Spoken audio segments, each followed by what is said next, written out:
Tu as construit ta forteresse intérieure. Maintenant, comment opérer dans le monde des hommes? Comment obtenir de l'influence sans paraître manipulateur ou autoritaire? Il existe une loi silencieuse, celle qui sépare ceux qui obéissent aux règles de ceux qui les définissent. C'est la loi du cadre invisible, le principe qui définit la réalité, contrôle la situation. Dans toute interaction humaine, il y a un cadre, un ensemble de règles non dites, de définitions, de présupposés. La personne qui définit ce cadre contrôle tacitement la dynamique. Par exemple, lors d'une négociation, celui qui dit « le problème, c'est X » a déjà posé le cadre. Votre discussion ne portera plus que sur X. Celui qui définit les termes du débat gagne le débat avant même qu'il n'ait commencé.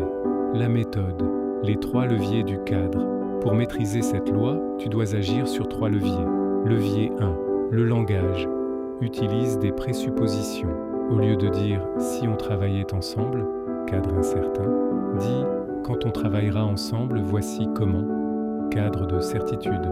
Levier 2, l'émotion. Reste calme et posé face à une personne énervée.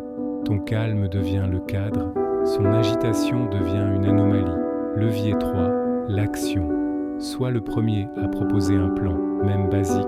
Le premier projet devient souvent le cadre de référence pour tous les suivants. L'application, le leader silencieux. Cela ne signifie pas être bruyant ou dominateur. Au contraire, le vrai pouvoir est de laisser les autres croire que c'est leur idée, tout en ayant discrètement défini les limites du jeu. Pose des questions qui orientent. Quel est notre objectif principal selon vous? Quelle est la contrainte la plus importante à respecter? En répondant, ils construisent d'eux-mêmes le cadre que tu as subtilement suggéré. L'éthique du pouvoir. Mais attention, cette loi est un couteau. Elle peut servir à manipuler ou à guider avec intégrité. La question n'est pas « puis-je le faire ?», mais dans quel but? Utilise-la pour créer de la clarté, de l'efficacité et des résultats gagnant-gagnant, pas pour écraser les autres. Un cadre solide profite à tous ceux qui évoluent à l'intérieur.